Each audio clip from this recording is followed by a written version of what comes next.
The MCU shifted a lot post-Endgame. What will be known as Phase 4, starting with Wandavision and ending with the Guardians Holiday Special, saw the MCU birth more content than ever before. Content being the most operative word for a franchise that now creates shows, films, special presentations, shorts, and just about anything it can shit out and package up so that cape shit is flying at your eyeballs practically every month of the year. Black Panther was way more emotional, but wasn't very enjoyable to watch with its overstuffed runtime. Doctor Strange featured stellar direction, but the story decisions left it feeling a mess.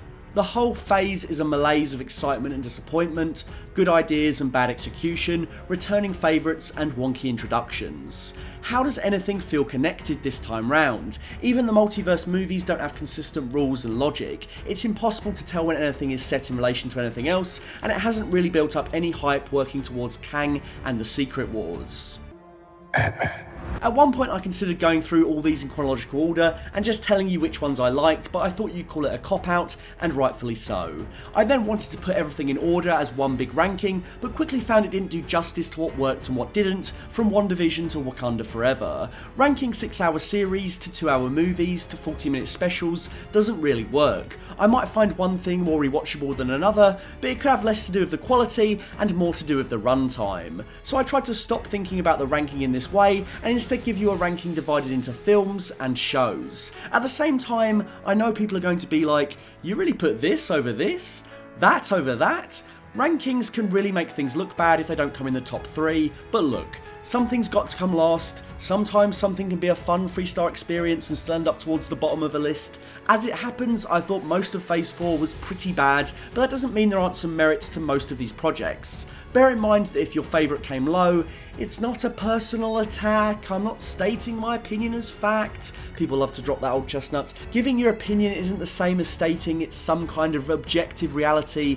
Get over yourself. I shouldn't have to baby you and preemptively say these things for the inevitable comments, but here we are. This has happened before. Disseminating what we like and dislike about art is the whole point. Too often I see people treat their favoured movies like sports teams to be supported with unwavering fealty. Don't take any of it personally, be willing to engage with critical commentary that doesn't fully align with your own. They're just movies at the end of the day, and if you treat opinions like they've shot your dog, it's dramatic at best, pathetic at worst. If you're getting uncomfortably mad over movie opinions, then you need to go home and rethink your life. It's probably a sign that you care about these things to an unhealthy degree.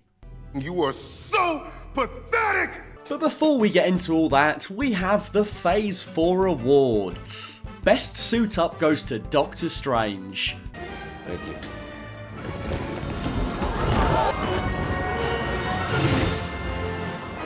Best Death goes to Black Bolt. What mouth? The worst costume goes to Thor. Look at that thing. Ugh. The worst green screen goes to Black Widow. This was fun! Runners up, Thor Love and Thunder and Spider-Man No Way Home. The worst joke. Well, what's this even made of? Vibranium? Fall collection.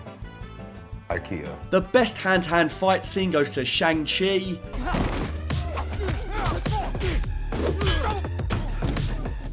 The best reference to a much better movie. You ever see Event Horizon? A dimension of pure chaos. The best one-off character, Richard E. Grant's Loki. The most disappointing reveal. Ralph Boner? The biggest glow-up. Last I recall, you had bad teeth, glasses, and a comb-over. Did you get a makeover? Literally. Kind of like who I am here. The biggest waste of potential, a tie between Captain America 2.0 and the entirety of What If. Best trailer? Well, that's got to be the first Wakanda Forever teaser. It was pretty epic and I loved the transition into Kendrick Lamar.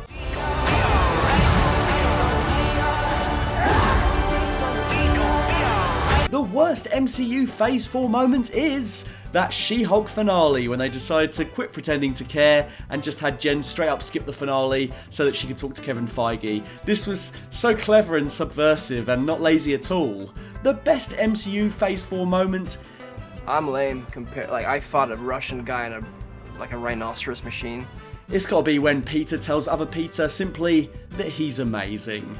Can we rewind it back to the I'm lame part? Because you are not. No, thanks. No, yeah, I appreciate that. I'm It's just just saying, the self-talk maybe we should, you know. listen. Because you're amazing. just to take it in for a minute, you are amazing. Thank you, yeah, Will thanks. you say it? No, I kind of needed to hear that. Thank you. What would you give these awards to? Let me know in the comments below.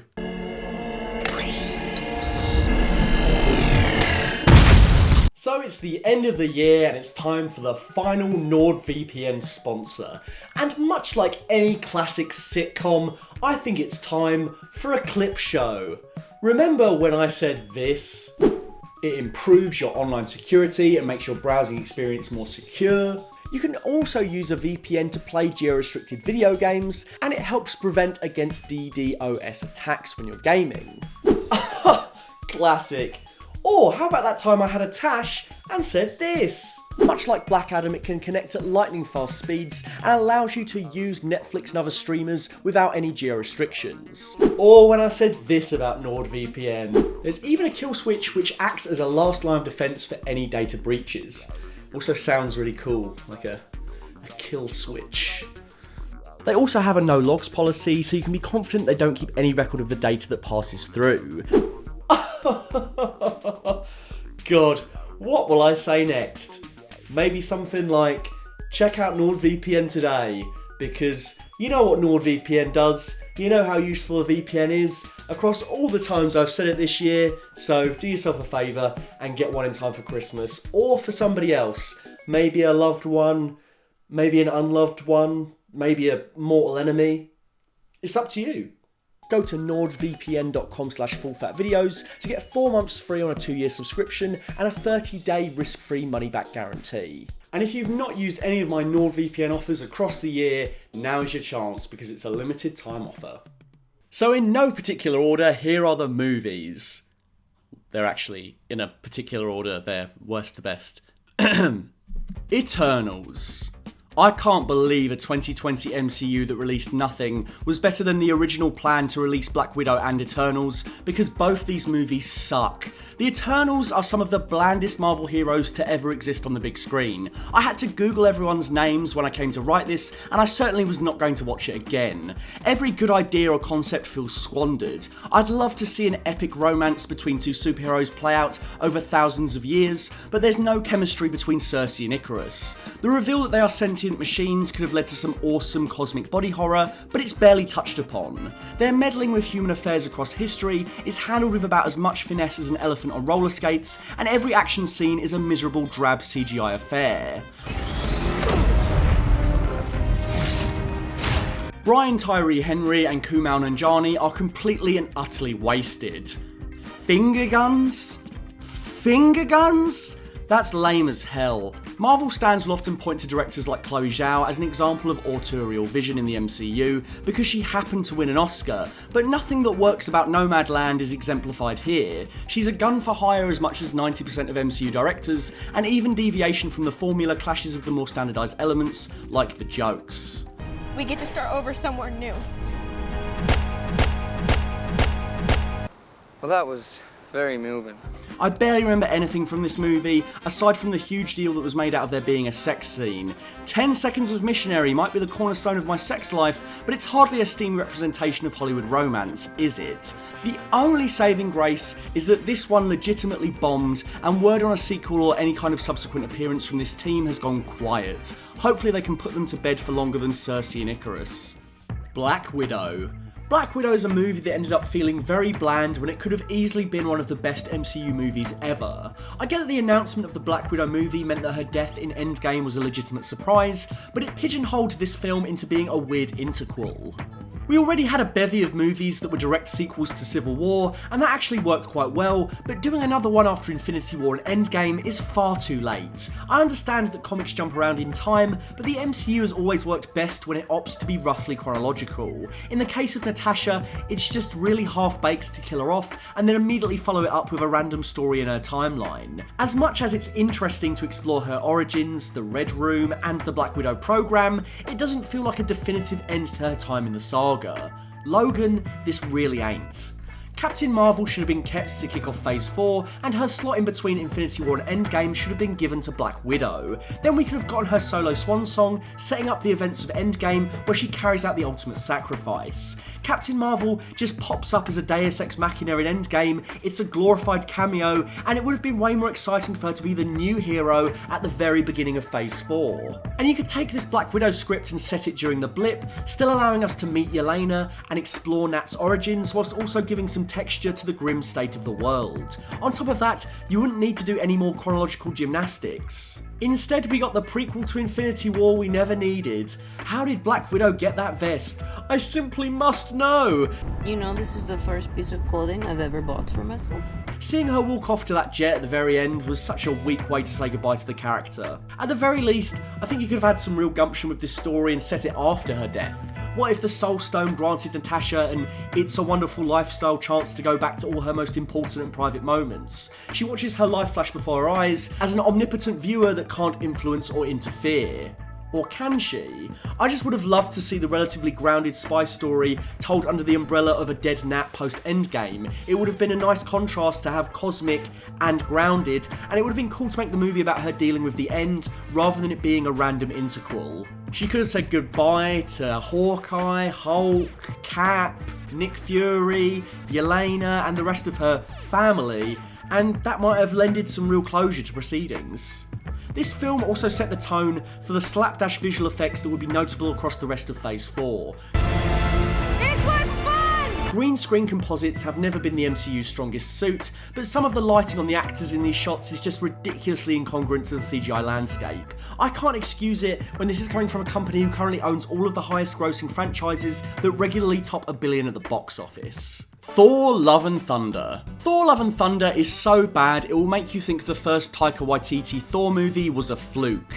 In my review for the movie back in July, I pondered whether or not it was worse than Thor The Dark World. Now that I've had some time to sit with the movie, I can safely say this is way worse. This is the worst Thor movie, hands down.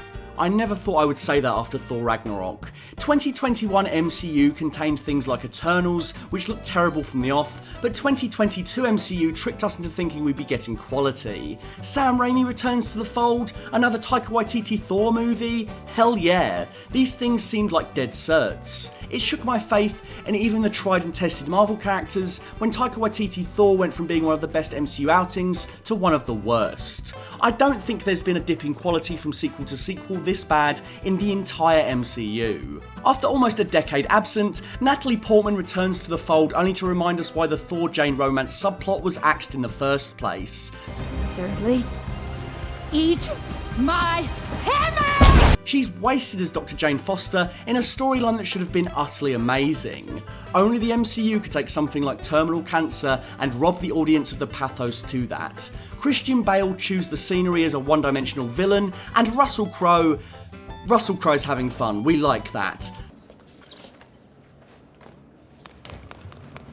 This will go down as one of the most sloppily made, forgettable MCU movies ever. Thor needs to go away for a while. I'd be happy for him to sit out of the majority of the next two Avengers movies in favour of giving him a Logan-style final movie. And by that, I don't mean it has to have the exact same grimdark tone, but just give us a movie that focuses on an ending for the character that puts characterisation first. Ninny of the nonny. Hey, ninny nonny. Shang-Chi. I've got to be honest, I think this movie is so overrated. I'm really sorry. The action is great. But the humour is really well-worn MCU-y humour. Yo, what up, y'all? It's your boy Clev, coming at you live on the bus. All the obvious jokes and cutaways. Asked me to burn the world down. I would have asked him. Be for vegetarian. The arcs are things you've seen before a million times. Wenwu was touted as one of the best MCU villains, and whilst he certainly is ice cold, his motivations leave a lot to be desired. Tony Leung is one of the best actors the MCU has ever gotten its hands on, and they could have done so much more with him.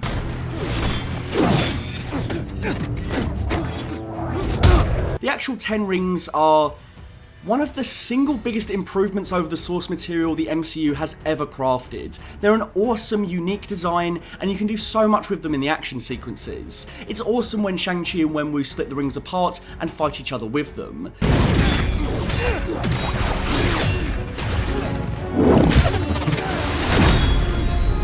Shang-Chi now has one of the most unique and versatile power sets in the current roster, and I'm sure they'll continue to do interesting things there. But overall, I think this movie would have sat much better with me if it had come out during Phase 2. Post-Endgame, it relies on too many weathered MCU tropes to feel like a unique venture, and it falls into the same ugly trappings as the other Phase 4 movies, like bland backgrounds and obvious green screen composites, complemented by shoddy-ass lighting. It was cool to finally get a payoff to the Trevor Slattery cock-up in Iron Man 3, but I don't think they quite stuck the landing. We're out of the vegetarian too. Now we only have beef. Beef. Because that's all you have, right? Black Panther Wakanda Forever. I really wanted to like this one. It was always going to be tough to create a movie that can't escape the star power of the late great Chadwick Boseman. I applaud director Ryan Coogler and the production team for their efforts to pull something together from the original planned sequel, but I can't help but feel like the most respectful thing to do would have been to push this movie back a few years, wait for the dust to settle, and go from there. For Disney to push ahead with this movie as planned when they lost its integral star screams finished previs and profit margins more than it does a loving tribute. I can't help but feel like Shuri taking up the mantle seems too soon for her MCU journey. I always expected her to become Black Panther, and I was anticipating that, but I think it would have been cooler to see her status as a tech genius develop over time. Producer Nate Moore has come out and said they workshopped several different characters becoming the next Black Panther, including Nakia and M'Baku. I can't help but wonder if either of those picks would have been stronger, since they own the screen whether they pop up in the movie, and they could have kept Shuri on course to be the next Black Panther in a few years' time as was expected. Her arc from plucky tech whiz to full-blown superhero feels rushed in a movie that is almost 3 hours long. The movie doesn't really commit to it being Shuri's story, almost as if it doesn't want her to be Black Panther either. The first 2/3 of the movie are really lacking a clear protagonist. We bounce around all the mainstays from Black Panther 1, and they each have something to do, but it leaves the movie feeling unfocused and meandering. I'm fine with Shuri being the next Black Panther, and I still think it could really deliver, but this movie didn't really do all that much to wow me. I also think it's a strange choice to reveal T'Challa's son, T'Challa. It's sold as a sweet reveal at the end of the movie, but the implications are just kind of sinister. Disney wants you to know this is a celebration of Chadwick Boseman, the actor, the man, but also at the end we need you to be aware that there is already a new T'Challa who will one day be the third Black Panther in the MCU, and by then we can ultimately recast an adult Black Panther to be marketed just like the original one. That's the true function of this scene, to secure the profitable future of the franchise. I feel like at that point it's about as respectful as recasting the role. In fact, I think recasting the role would have been fine. I don't think it would have been disrespectful to Chadwick. I just think they needed to give it a few years out of respect. But obviously Disney didn't want to halt production on the movie. They soldiered on when they should have given it more time for Chadwick's passing to be felt. It's way too long, perhaps because it's the original T'Challa vs Namor script reworked to include the mantle passing to Shuri. Namor was a cool villain, and after years of waiting for the MCU to bring him to life, they surely nailed it. But the conceit to get Wakanda and Talokan to fight is wonky. Namor wants to take on Wakanda first, so that there's nothing to stand in their way against the US. They want to waste time, resources, and possibly the lives of some of his people to fight Wakanda instead of taking on the people that are actually hurting his society. That seems like a lot of extra steps. Why do they care about killing the scientist who created the vibranium detector when the government would surely have the specs for it already? It's a huge research project. Killing Riri Williams wouldn't stop them from building another one. So why does this movie come so high on the movies list in spite of its problems? Well, aside from Shang-Chi, all of the movies before this straight up suck, pushing Wakanda Forever higher up the list because it's actually trying to deliver solid human emotions and elicit empathy in its audience. It takes the material seriously without being as morose and boring as Eternals, and it doesn't feel like an inconsequential interquel a la Black Widow. And then it's obviously not the shite that was Thor Love and Thunder. When Wakanda Forever works, it works well, but it doesn't quite stick the landing as a full package. It needed a more substantial rewrite to give Shuri even more focus, it needed to be half an hour shorter, and it needed to hash out the motivations of the villains with as much finesse as the first film. I don't think the first Black Panther is a perfect movie, but a rushed CGI third act aside, it's a much stronger picture than the sequel. And that's a real shame. Doctor Strange in the Multiverse of Madness. Doctor Strange in the Multiverse of Madness courting Sam Raimi back into the role of directing a superhero movie was way crazier than any of the dimensions explored in the undercooked script. Whilst I don't think the story was as bad as people made out, there's no denying some strong direction saved this from being an absolute blunder.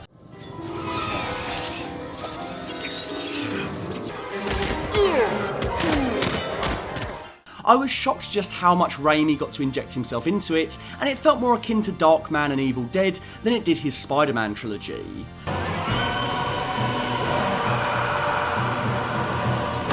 The Illuminati derail the story completely. We're treated to pointless cameos on an Earth that isn't very mad or different to our own. They're killed off to show how powerful Wanda is, something already established by the much stronger first act, and the pacing grinds to a halt. The Illuminati? This should have been less multiverse, more Terminator. Doctor Strange's T-800 looking after America Chavez's John Connor on the run from Wanda's T-1000. The whole movie should have been a relentless chase through the multiverse. Those dimensions we saw ever so briefly should have been set pieces. Once Wanda wants Chavez, the plot should have become a much more focused three-hander between them without the need for the Illuminati cameos and whatnot. On the subject of Stewart's pointless Xavier return, wouldn't it have been more mind-blowing to make sequels to the old Marvel series, rather than shoehorning them into other current characters' stories in the lead up to Secret Wars?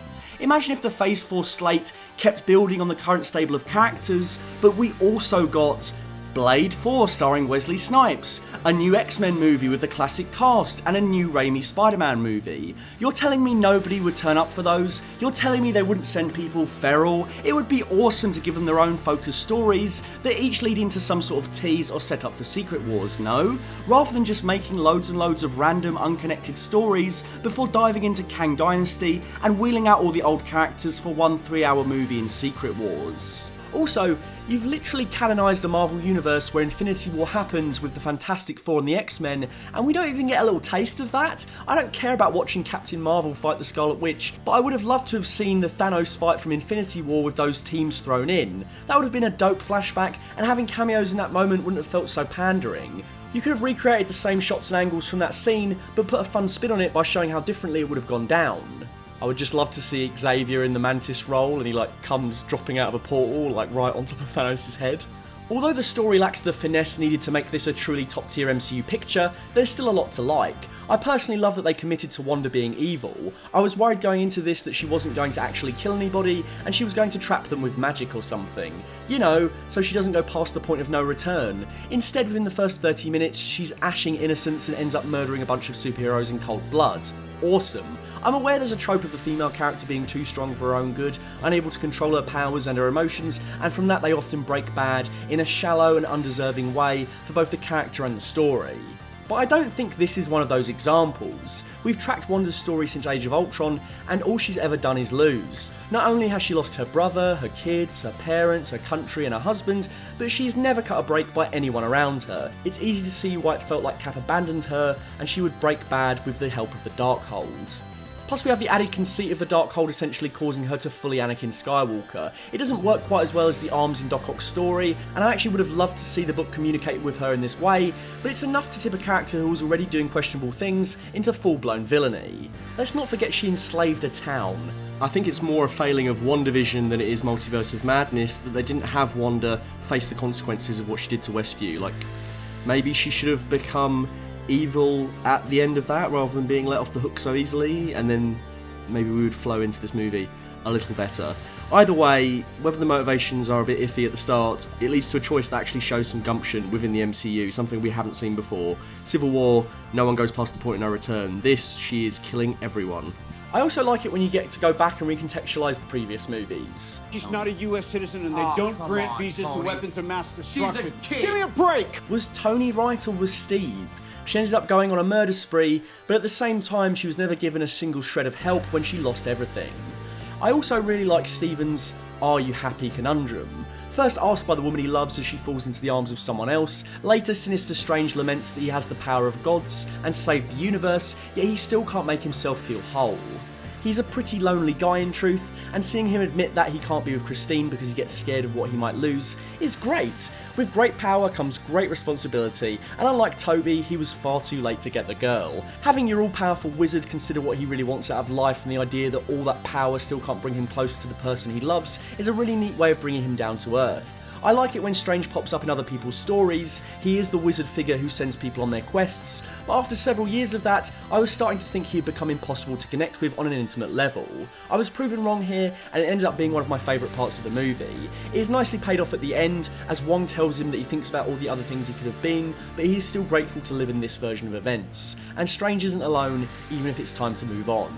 The movie grinds to a halt whenever it feels like it's in service of the larger MCU, or when it doesn't fully live up to the potential of its title, Multiverse of Madness. Nothing in Phase 4 has really lived up to the highs of the previous phases, in spite of some good stuff here and there, but at least under the direction of a horror master like Raimi, we can get a movie that tries to use film language in an engaging way than just two-shot coverage against a poorly lit green screen.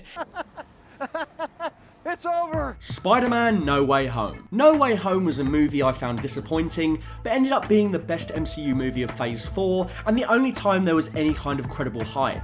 In spite of my mixed feelings on the movie, this was a good time during Christmas last year, and everybody was excited. It felt like an MCU installment you had to see for the first time since Endgame. The problems I have with it still remain. The movie confuses redemption by change with rehabilitation through force. It barely strings together the emergence of its multiverse characters with any plot cohesion, and the fact that both Spider-Men were literally wandering around New York just speaks to how sloppily constructed this story is.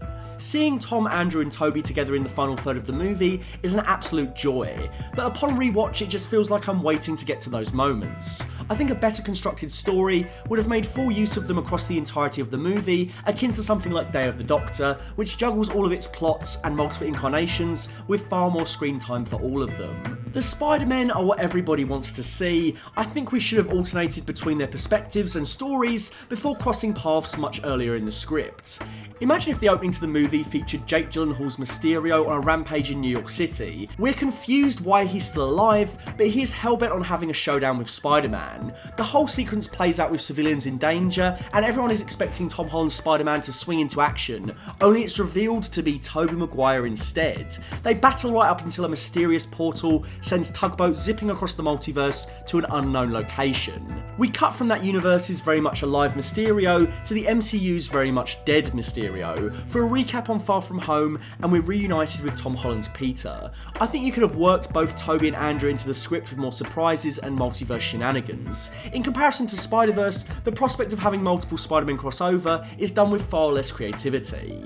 It was cool that Sony tried to keep their existence in the movie a surprise, but I can't help but think we would have gotten a stronger script with more bombastic sequences had they allowed them to be on location rather than hiding them away from the paps. I know this movie was also affected by COVID, but it does a far worse job at hiding it than The Batman. Willem Dafoe's Green Goblin gives the movie so much of a boost. Not only is he just as good as he was 20 years ago, refusing to phone it in, but he now has a fantastic dynamic with not one but two Spider-Men. I think at this point, I'd rather all three Spider-Men keep this Goblin as their multiversal ultimate nemesis. You're not going to top Dafoe, and it would be better to continue the relationship with him and Holland, rather than giving MCU Peter a blank slate Goblin who will live in his shadow, and in the shadow of this movie's dynamic. It's just somewhat sad that the best MCU villain of Phase 4 ends up being a Sam Raimi incarnation that predates the franchise entirely.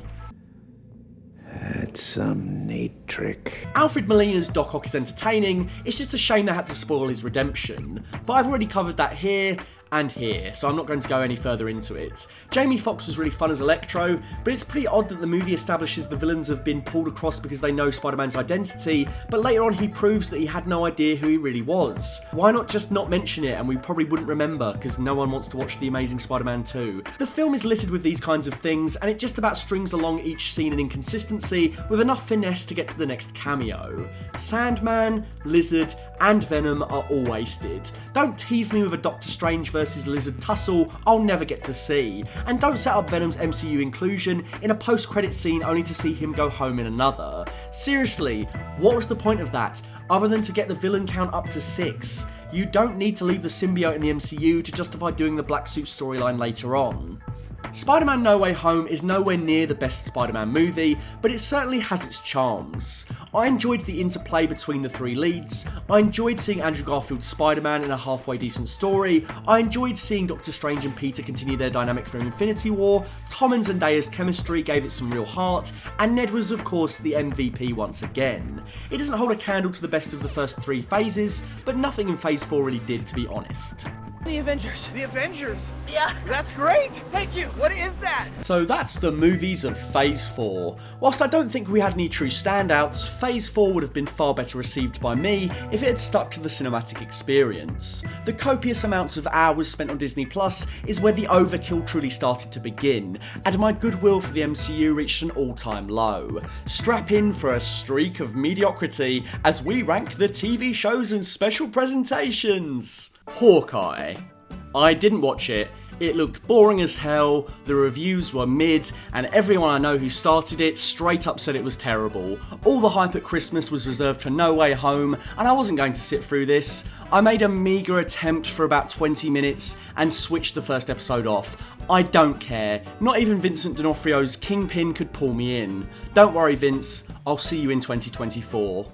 She-Hulk, Attorney at Law. First things first, I really don't understand why they went with a CGI She-Hulk. Captain America the First Avenger is now more than a decade old, and the effects for Tiny Steve are still fantastic. Why didn't they just cast a tall, muscular woman as She-Hulk, do the same method for her origin introduction as Jen Walters, and then have her transform into her real physique like Chris Evans did? Wouldn't that be easier than having a buttload of bad-looking CGI created by overworked, underpaid visual effects artists? The action would have been better with a real stunt performer, the emotion would have been better conveyed with a real face, and you could have just had She-Hulk be She-Hulk without the constant, incessant transformations. Is there any point to that? She-Hulk has never been like the Hulk, she keeps her mind and her personality. There's really no need to have her switch between Jen form and She-Hulk form. The writing in this show left a lot to be desired. I found it pretty painfully unfunny, and the legal cases were all one-dimensional and uninteresting. It felt so sloppily put together at every turn.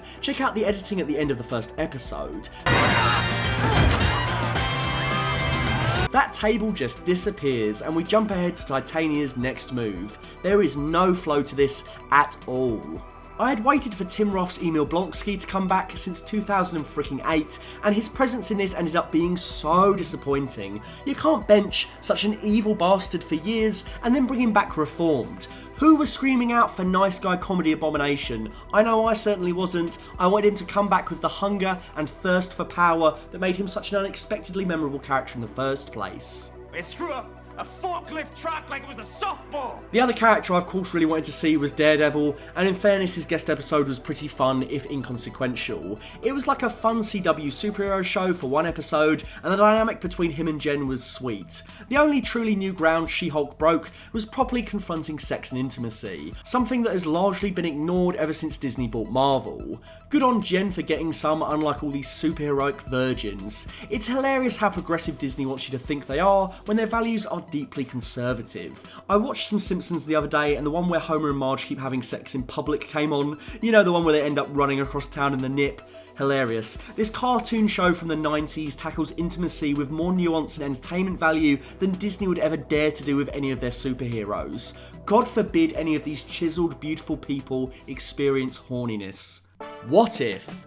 I really forgot this one existed, and I groaned when I realised I would have to talk about it again. All the what if scenarios feel like they were picked out of a hat, with no consideration for what might produce interesting story propositions. It felt like most of the what if scenarios were fueled by the visuals alone. How cool would it be to see T'Challa as Star-Lord, or Ultron with an Infinity Gauntlet, or Killmonger with Stark Tech? And whilst there are some really awesome character designs across the series, they seldom have the narratives to justify them. The zombies episode is way too human humorous for such an apocalyptic scenario and could have afforded to be way darker than the other storylines. Party Thor just feels like an excuse to have the Asgardian tangle with Captain Marvel. The Captain Carter and T'Challa episodes were fine, but hardly shook up the stories they were twisting.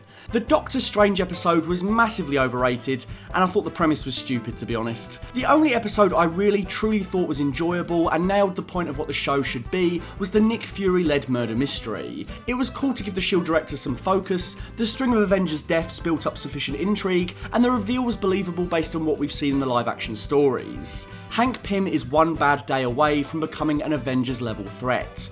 I have no desire to rewatch any of them, and if they do forge ahead with Season 2 as planned, I hope the what-if scenarios are much stronger from the ground up. The foundations of this show were creatively bankrupt to begin with, and just further proof that Phase 4 was a case of chucking shit at the wall to see what would stick. Moon Knight. Moon Knight, like Falcon and the Winter Soldier, started off fairly strong but got so dull to the point I didn't even finish it. My main gripe with the whole thing is you never ever get the premise that was touted in the trailer. I can't tell the difference between life and dreams. Both lead character and audience can absolutely tell what's real and what's fiction, in spite of the show being sold on that intriguing premise nothing ever comes out of it. Instead, it just strays further and further into predictable superhero territory.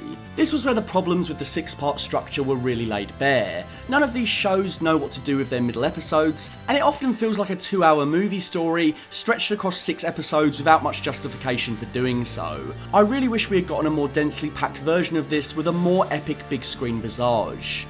Oscar Isaac is a fine actor, and after the butchery of his character in the Star Wars sequels, I would have been just fine with him staying away from these kinds of projects unless something was truly special.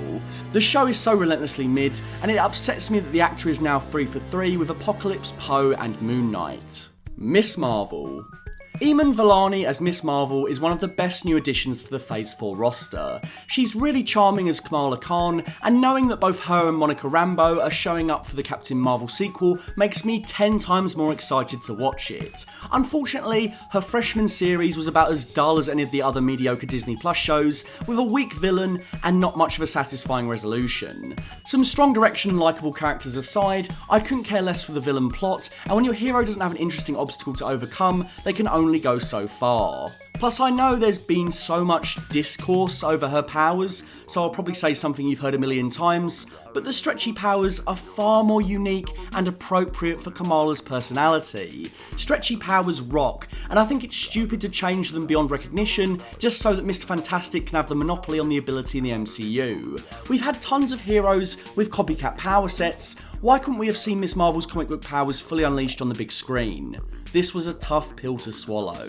I don't know what Christmas is, but Christmas time is here. As with Werewolf by Night, I've already covered a lot of things I have to say regarding the special presentations. Guardians was similarly a Phase 4 highlight, but not because it was particularly mind-blowing. It was fun and didn't outstay its welcome, which is unfortunately more than can be said for most of the programming we've been attacked by in the last 2 years. I enjoyed getting some Christmas Guardians DLC in time for their swan song next year, and I hope the MCU delivers yearly holiday specials with different characters and teams taking turns. The Wong holiday special, anyone? Werewolf by Night. Yeah, not much to say on this one since I already did a video on it that none of you watched. Remind me again why you keep saying I need to be more positive. Michael Giacchino proves his directing chops in a fun, if inconsequential, horror romp that features some neat tension and some fun spectacle. The first of Marvel's special presentations, Werewolf by Night blasts past the collective mediocrity of the 6-part shows by proving you can do more in 40 minutes than 6 half hours if you can adequately structure a story. I like that this doesn't need to fold into anything else, and it feels like the MO was just to make a decent werewolf adventure. More of these kinds of things from the small screen MCU over whatever She-Hulk was trying to do, please. The Falcon and the Winter Soldier. Falcon and the Winter Soldier started off strong and then slowly started to wane with each passing week. There's some real moments of greatness in this series, but I can't help but feel frustrated by the fact that it could have been so much more. I'd been gunning for Sam Wilson to be the next Cap since 2014, and I was overjoyed when he got the shield in Endgame. I get that the series is trying to show what makes you Captain America is a kindness and rationale that comes from within, but it fucking sucks that Mackie Cap doesn't get the Super Soldier Serum. Sure, he got the Wakandan herb to become the next Black Panther, why can't Sam have the serum? Why do we have to have a watered down Cap? I get that you want Sam to reject it under any selfish pretenses a la John Walker, but I think you could have him transform without it affecting the arc. What if a time-travelling Steve Rogers had secured some and left it somewhere for Sam to find? He knew he was going to give him the shield, he trusts him to be a good man with the power of the mantle, so I think he could have been the one to posthumously gift Sam with it. After all, isn't the serum just as essential a tool in Cap's arsenal as the shield? Now we've kind of retconned the shields to be usable by anybody when it really felt like you needed super strength to pull off such an unwieldy weapon properly. The wingsuit is fun and surprisingly versatile, but it's still a B-tier superhero setup. Sam Wilson needed a top to bottom upgrade to become the new Cap. Ideally, Rogers' successor should be more powerful, not less. What better way to show off your new Captain America than by having him face a villain the first Cap cleared without breaking a sweat and failing to even knock him out? L'habit ne fait pas le moine. New Cap literally runs away from a character who was barely even a mini-boss for the original Cap. Why would you make this comparison? Why would you draw attention to it? You're just drawing attention to the fact that the fights aren't going to rip anywhere near as much now. Bucky ends up kind of wasted, and the whole thing really feels like it should have been a much better focused 2-hour movie than it was a Disney Plus show. It needed to ditch the flag smashers and have John Walker step in as a truly twisted big bad at the end of the movie. Seeing Falcon take on an evil mirror of his best friend to take up the mantle and become the true next-gen Cap would have been an amazing feature film on the big screen. And there's no reason why Mackie Cap shouldn't have all the same abilities as the original Cap and then some. Imagine if he had the serum and the wings, he'd be a true Cap 2.0.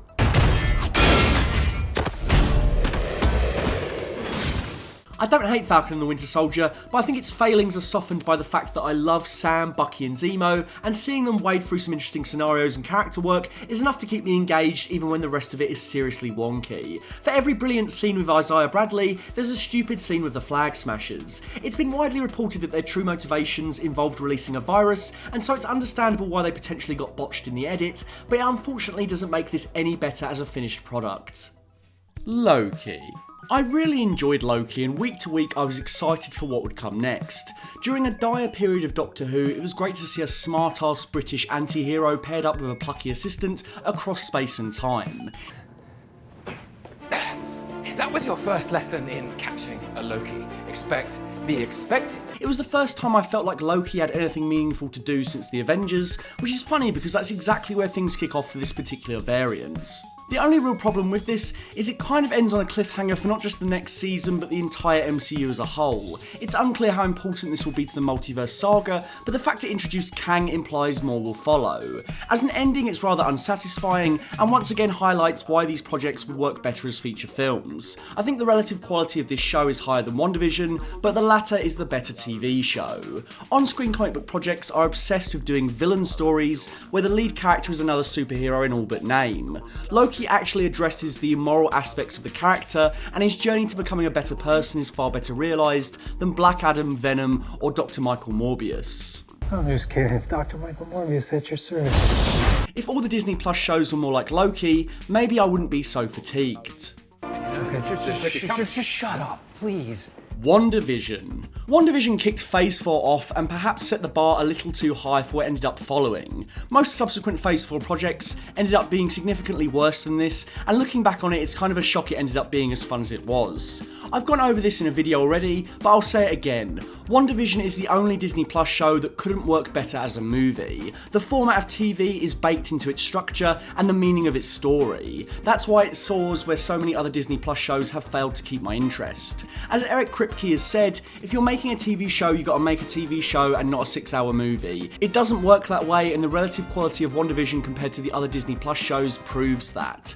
Wanda and Vision consistently showed promise across the movies, but were often sidelined in favour of the core Avengers.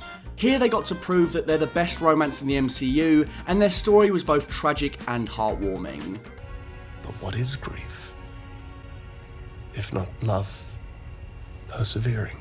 So in terms of Disney Plus projects, I'd say the two best shows were Loki and WandaVision. Falcon and the Winter Soldier and Ms. Marvel were close to being on that tier but fell short. The best Marvel movie of Phase 4 is undeniably Spider-Man No Way Home, but the only truly interesting direction can be found in Multiverse of Madness. Both films stand as flawed but fun experiences.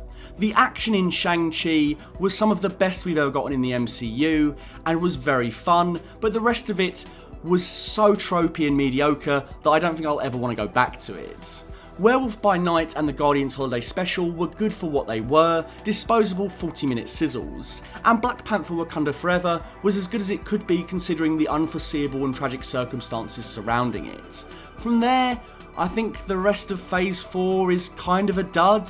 There's some good moments here and there, but it's always paired with something terrible and underbaked and ill thought out. I can't see myself rewatching any of it, or having any inclination to return for even a Marvel marathon. When the Kang Dynasty rolls around, I won't be brushing up on Phase 4 to see it all come together. I'll be sitting there hoping the movie can wash the bad taste of Phase 4 out of my mouth. This phase focused on quantity over quality, and suffered immensely for it. Almost all of these projects could have been something on par with Phase 1, 2 and 3, if only they had the same kind of care and focus afforded to those earlier films.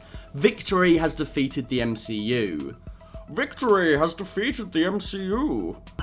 After the soaring success of Endgame and the Infinity Saga, the only way was down. The MCU has found it hard to justify its existence since then, and by bombarding us with lots of different things, it's become scattershot and convoluted. No longer is every project essential to your enjoyment of the larger whole. The MCU has become like the comics in that you can pick and choose what to experience. Now that might work for comics, but these things are movies, and I don't think that's what worked about the MCU as a franchise in the first place. Is there hope on the horizon?